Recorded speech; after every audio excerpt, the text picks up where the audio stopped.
Hello, my name is Chris Galdi, and I work at Stanford Career Education, affectionately known as Career Ed. I'm on the team that works with PhDs and postdocs, and today I'm here to talk to you about resumes for industry, specifically those written by PhDs and postdocs. All right, let's get started. So my goal with this recording is to give you some ideas about how to structure and approach your resume. I want to acknowledge that I'm speaking to PhDs and postdocs in all fields, at all stages of your career at Stanford, and applying to all kinds of jobs. My goal here is to provide some general principles that you can apply across jobs and across fields. I'm also going to focus on the norms in North America. Resumes definitely look different in other countries.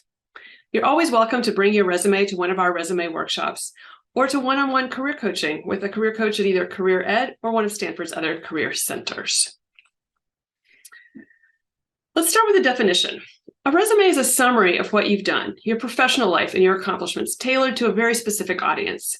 It's not just a list of everything you've done. It's really a storytelling document. And let me note here that your resume is just part of your job application. You have many ways to tell your story in the course of applying for a job. The resume works with the cover letter, where you can talk more in prose about how what you've done links to what you will do for that employer. If a cover letter is optional, we recommend that you submit one.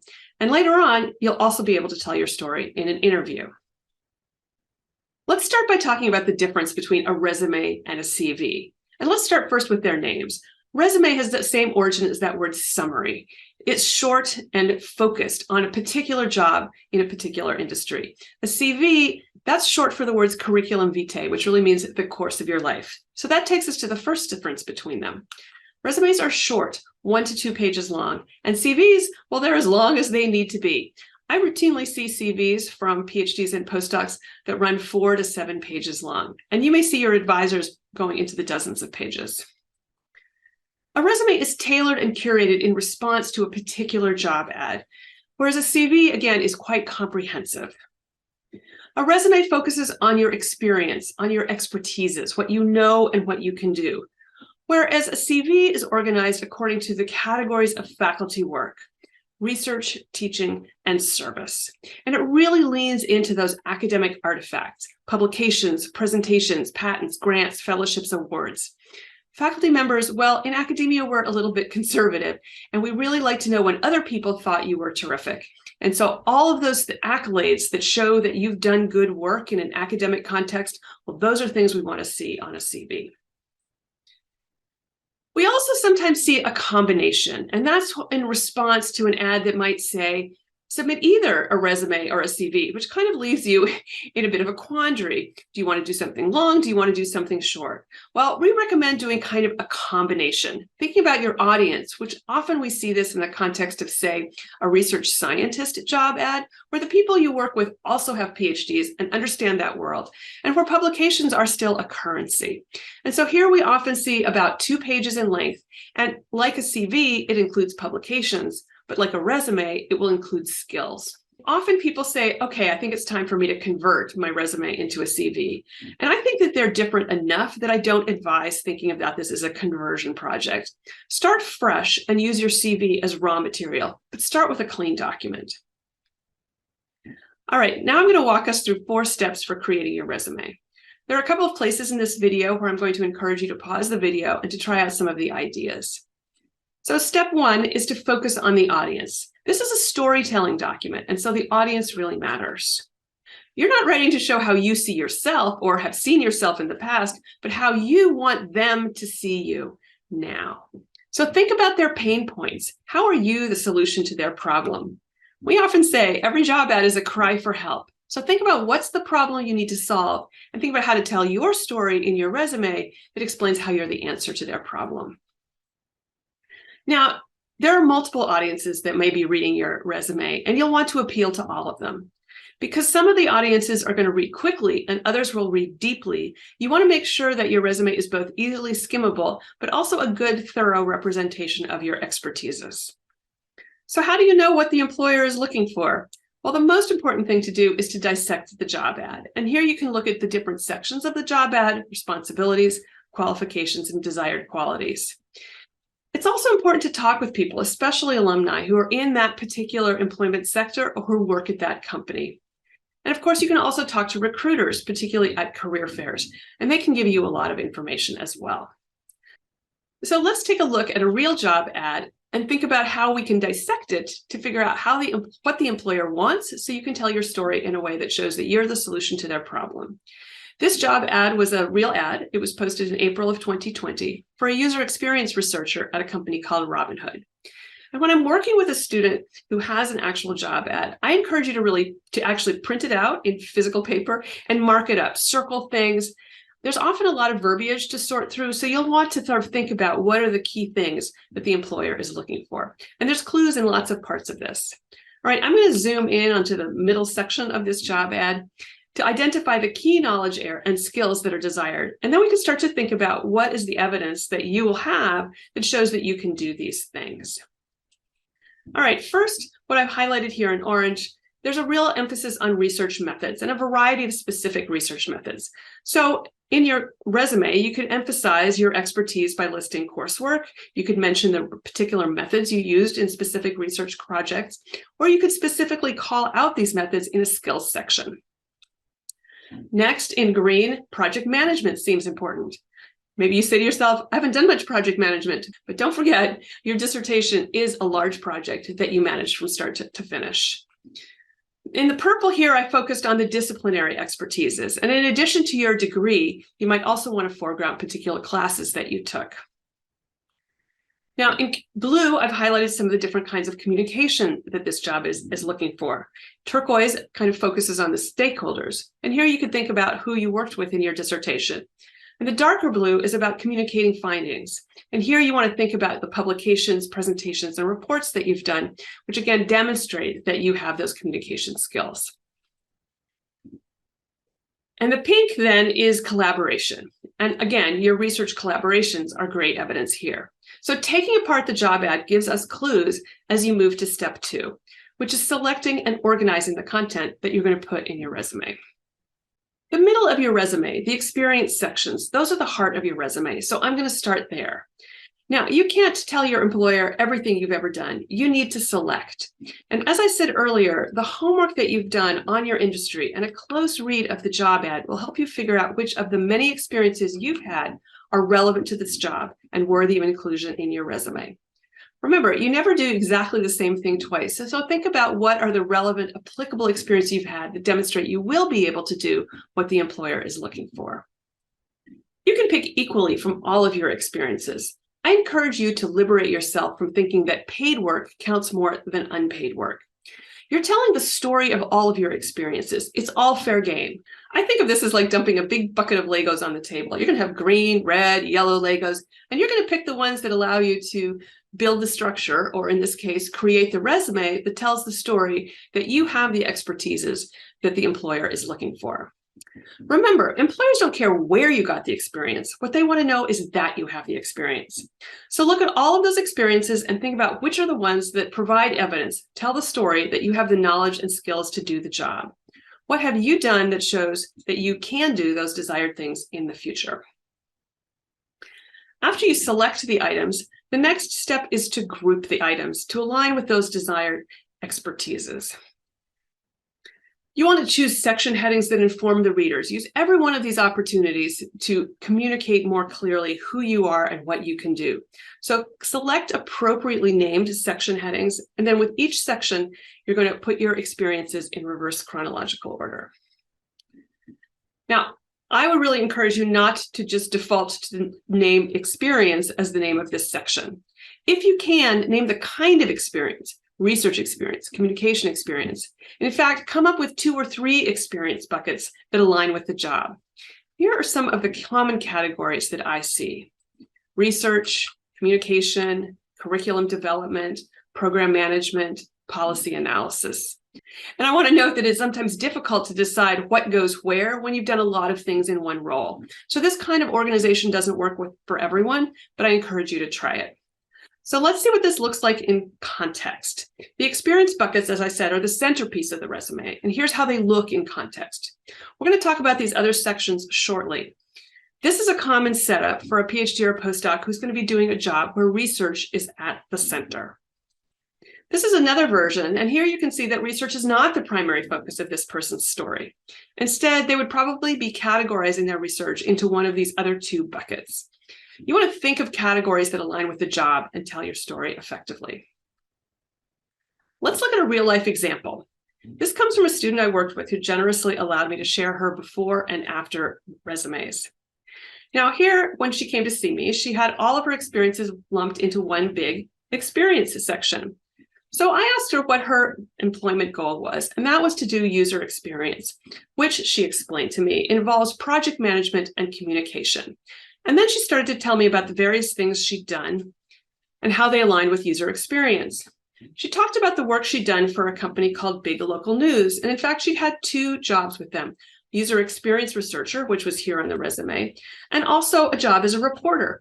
She thought the reporter job was actually important, but realized it was not included on this resume.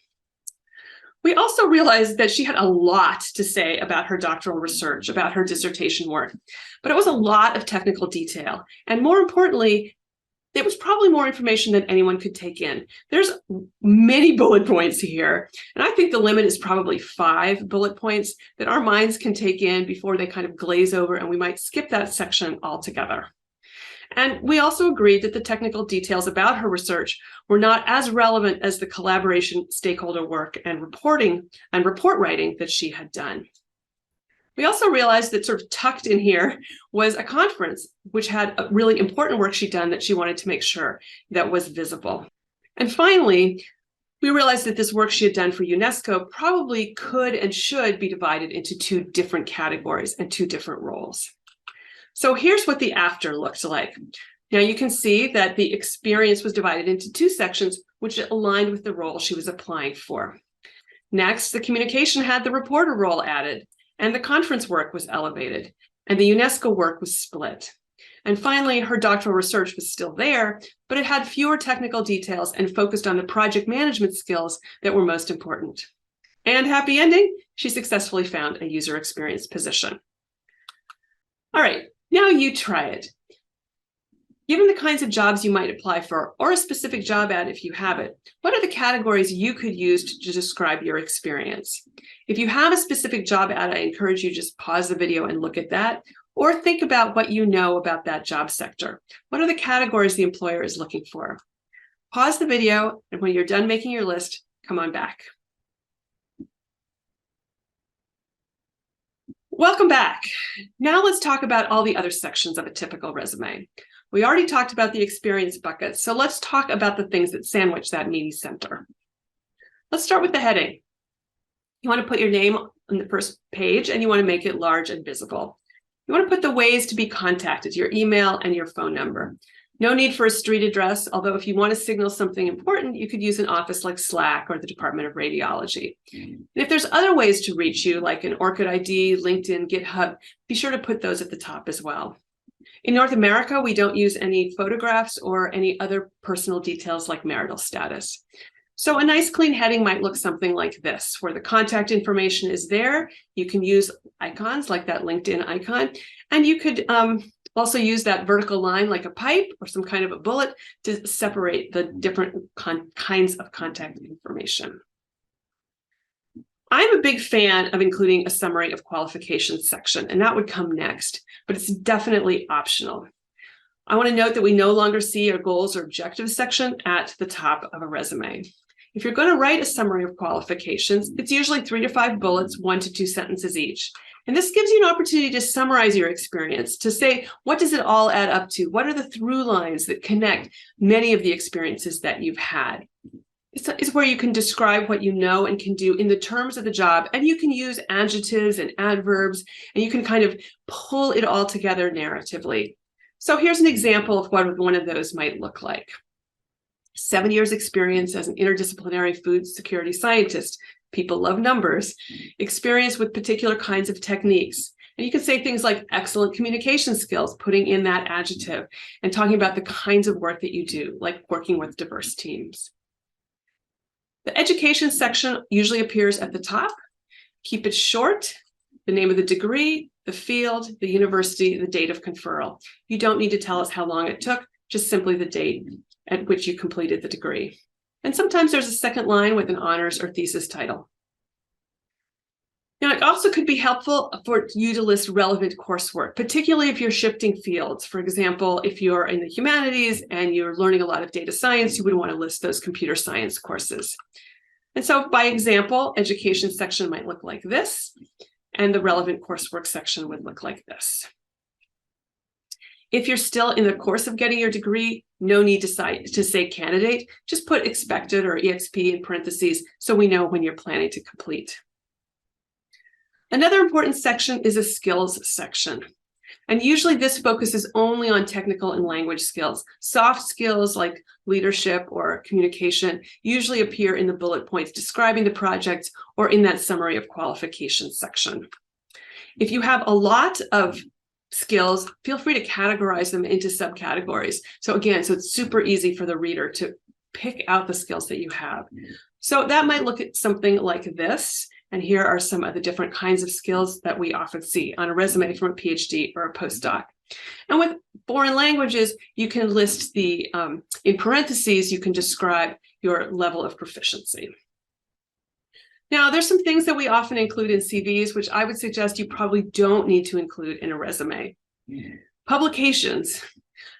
I would include them if they're relevant to the job, if you're going to be doing writing, particularly for an academic audience. If this is one of those combination resume CVs and you're working as a research scientist, that might be relevant. Then I would select those publications that speak either to the particular methods or the particular content area that is most relevant and aligned with the job. You don't have to include everything. Fellowships and grants, honors and awards, and association memberships generally are not included. They don't speak to your particular skills. They only are those things where academics have patted you on the back, and they probably don't help tell your story very effectively. All right, now let's go on to step 3. We're going to turn back to those experience buckets and dive more deeply into how to describe those experiences so that you can really demonstrate that you're a good fit for this job. And the acronym that we use in the career biz to describe the content of a particular experience entry is the acronym CAR.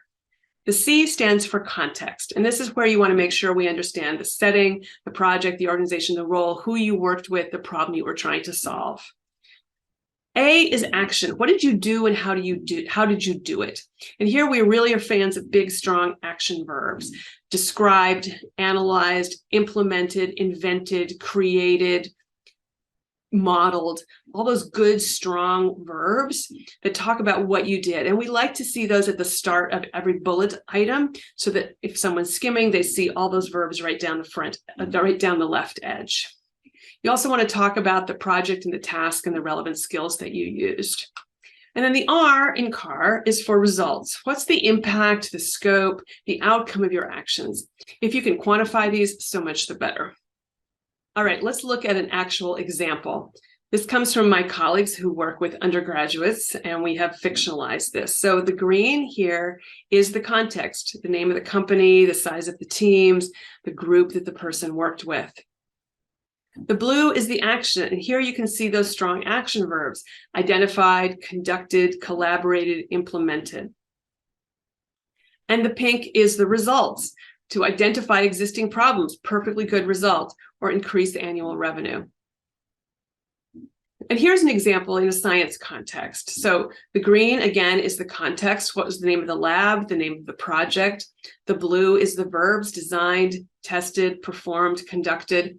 And the pink is the outcome. And in science, sometimes it's a little harder to think about the outcomes, to produce a particular impact, to write particular papers, to discover something that hasn't been discovered before.